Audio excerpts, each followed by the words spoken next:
YouTube, what's up guys? For today's video, I'm going to be doing a burst fade style LAMELO ball full hawk. So you guys want to stick around. I'm going to break down every single step that I did to make this haircut, pop. The first thing you guys want to do, of course, is comb your hair out. You want to make sure, especially if you have curly hair, you just want to lay down the hair flat. We're going to use a number 4 guard with the lever closed first, because it was my first time, ever doing a haircut like this. So yeah, I hit the mirror on the side, so I was like, I put the camera real close to the mirror, so I try to get the best angles for you guys. I apologize if you guys can't see in advance, but this was just something new for me to do. It was my first time doing it, so I just went in with the 4 guard on the side, about 2 fingers above my ear, and then I just saw inconsistency on my curls on the side, and I just wanted to make sure that everything was going to be even, so then we can go in with the number 3 guard with the lever closed, and that's open and that's closed. Just a quick demonstration for you guys, and I'm going with the grain.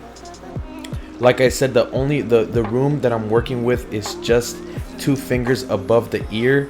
The main goal in these steps is just to build the foundation of our fade, meaning that we're just laying the hair flat and we're just trying to get rid of any excess hair so we can set some crisp guidelines. So now let's grab the 2 guard, and the base of our haircut, it's going to be from the end of our ear on the left side, and it's going to range all the way towards the temple of the head. Depending on how high you want your fade, that's how much you should be digging in with the 2 guard. For me, I wanted to keep it like a mid-low burst fade, so that's why I went about 2.5 fingers above the ear level, and right there the C cup area is where I pointed with my index finger, and that's the end of the ear. The C cup area is right there, and we're gonna go in with our Babyless Gold FX, and we're gonna aim for the middle part of our C cup area, and it's gonna be about a finger guideline from the end of our ear towards the top of the ear, and then ranging all the way towards the middle of our C cup area, creating kind of like a sideways C-shaped guideline. You guys can kind of use your imagination. So if you guys don't have an idea, just pretend there's a C going from the middle of your C cup area towards the back of the ear, and the 2.5 should already give you enough room so you can set a nice clean guideline. And you guys want to remove the bulk, so then on the next step we can grab our sharpest pairs of trimmers, which for me it's going to be my Babyless Gold skeleton trimmers that are 0 gapped, and we're going to aim towards that top guideline, but we're going to give ourselves about, I'd like to say half a finger of room still to work with. So we're just gonna chip very softly, guys. You guys don't want to use a lot of pressure in this step. My skeletons are already 0 gap and they're super sharp. Whenever you guys are doing self haircuts, the main thing that you guys want to take into consideration is to keep everything super simple.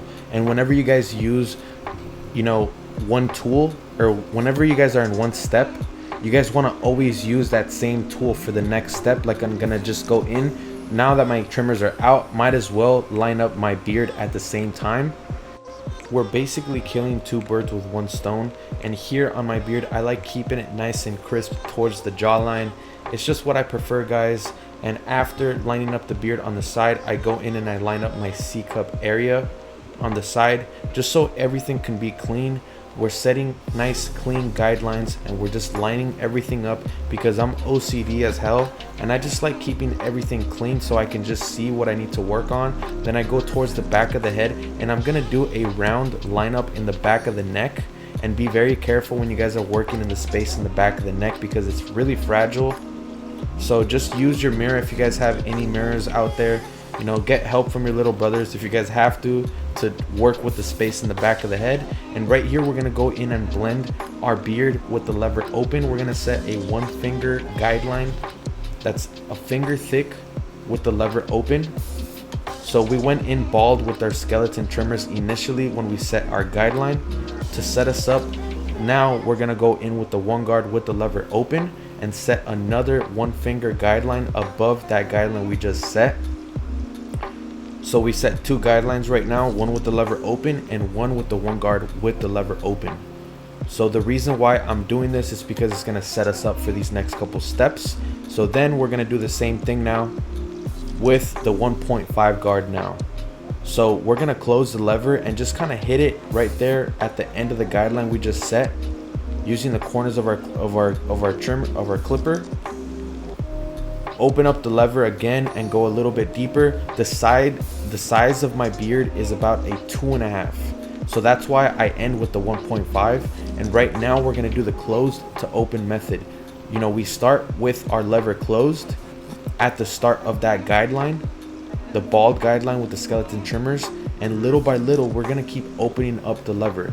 And you guys can't really see there, but every time I move my index finger, I'm opening up the lever a little bit, and I'm going a tiny bit higher into the beard fade. So you get only one finger of room of the fade zone to work with.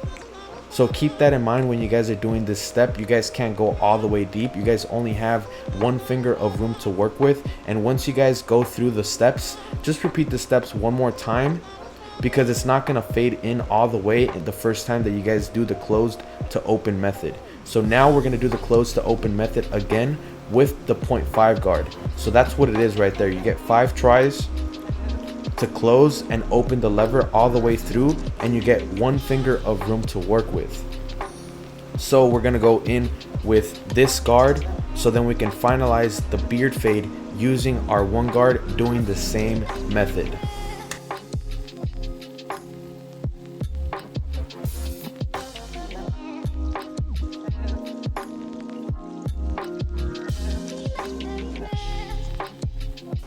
So now that we're done fading out the beard, you guys see how nice and crisp just the beard fade, how it came out. The size of my beard is about a 2.5 to a 3 guard. So if you guys do have a beard, just use a 3 guard and just use those same steps that I just demonstrated to get a nice clean beard fade. And just using a 45-degree angle right now with my straight razor, stretching out the skin with my other hand to create a nice clean surface for my blade, my straight razor blade, to just go in nice and smooth. And this is the side that I'm good at. On the other side, you know, I tend to nick myself on the other side because, you know, this is my dominant side, you know, this is where I'm good at, but you might have to use your left hand on the other side. And right here I try to go in and, you know, line up the side, but I was hella scared doing this step. It was the first time ever doing it. I only did it on the side, and I was like, fuck that, I'm not gonna cut myself in the video. So after this step, we have a nice clean surface now. We're gonna go in with the grain, 2 fingers, to create a base, another base. After setting our guideline with the lever closed, we're gonna set this nice base just to clean out the room so we can set a guideline with the lever open. So now you guys see a 2-finger guideline that's proportional to the first guideline we set. I'm flicking out, and setting a guideline that's about a finger thick. So I'm basically cutting that base that we just set with the 1.5 guard, and I'm cutting it in half. So now we have 2 separate guidelines.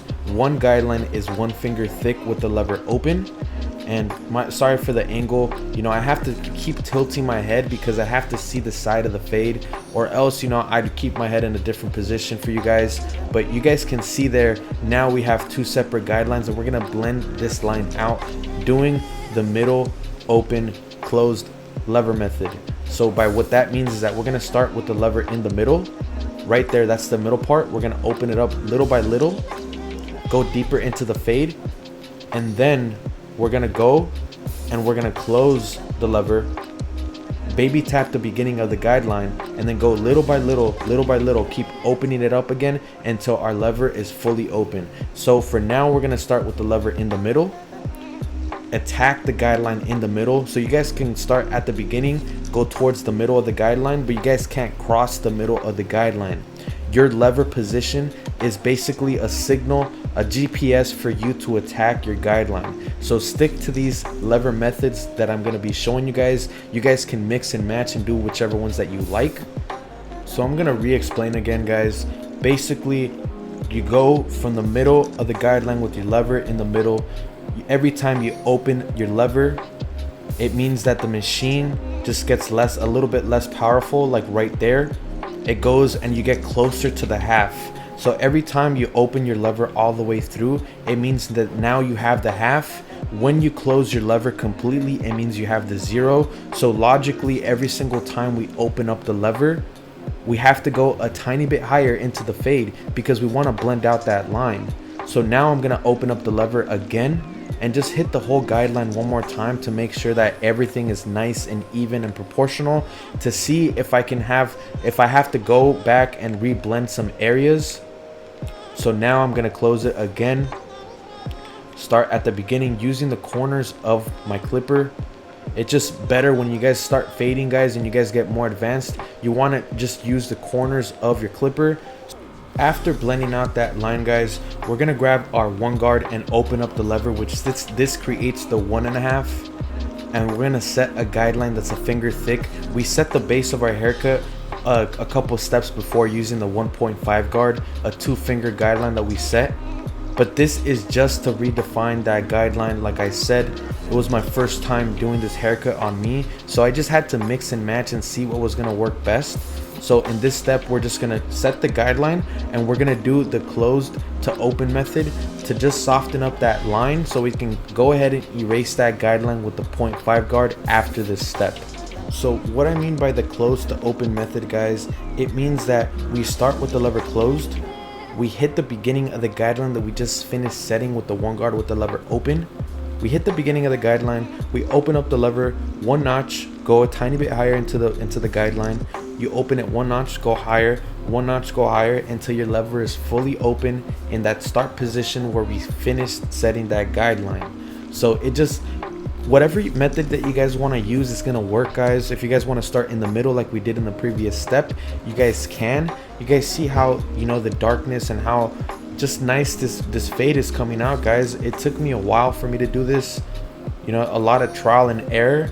So now we can wrap things up doing the close to open method again, guys. So we're using the 0.5 guard. By the step that we did before that, we set a guideline and we soften it up, but it doesn't completely erase it. You guys can still see the inconsistencies around the ear on the left side going down towards my burst fade. And I'm just working in sections, section by section, using the right corner of my clipper. You guys can see how I'm angling the clipper. I'm only using the right side. The left side is not touching, because if I want to hit a specific side of my fade, I run the risk of just ruining the fade because my whole blade is on my head. You know, just angle your clipper, use the corners, especially in this step. You guys only have 1 finger of room to work with. After doing this step, we're gonna go in with our shaver and hit, just barely baby tap the beginning of the guideline that we set with our skeleton trimmers. So you guys have to maintain 100% focus when you guys are doing this, because one false move and there goes your fade, guys. So I just, you know, whenever you guys use your shavers too, just use a soft touch. You know, you guys have to use it like it's clippers. You guys have to flick out to create a nice, clean, bald transition. You might have to repolish that area too with your trimmer. Make sure that it's the trimmer that you set your guideline with. And now to line up and round the back of the neck. This was probably the hardest step in the whole tutorial. You know, just bending your neck and seeing how you can line up the back of your neck and just making sure that everything's gonna be even. I didn't know if I was gonna walk out and everything was gonna be crooked, and you know, me thinking that it's gonna be straight, you know, I don't know how it looks from the back. So this is a tricky step, guys. If you guys can get help from another person, I would highly recommend that you guys get help lining up the back area. You guys can see there I'm struggling. So now to just wrap up the C-cup area again, don't miss out on the extra detailing steps. This is your hair, so make sure you guys take the time to make sure that you guys detail. This is the before, guys. I was wolfing. I let my hair grow for this tutorial in particular, and this is the after doing every single step that I demonstrated in this haircut tutorial. Hopefully you guys will be able to replicate this haircut. If you guys have curly hair, just make sure you guys take the extra time to detail. This is the other side, and this is the post shower shot using a little bit less lighting. And after taking a shower and cleaning up the sides, you guys see how nice and crisp my beard just connects to the fade. I really appreciate you guys rocking with me this far. I'm about to hit 10K subs. You know, we're gonna get to that number, guys, and it's all because of you guys watching my videos, liking and commenting. It means the world to me, guys. So I'm gonna keep dropping heat for you guys every week, Tuesdays and Thursdays. I'm out of here, guys.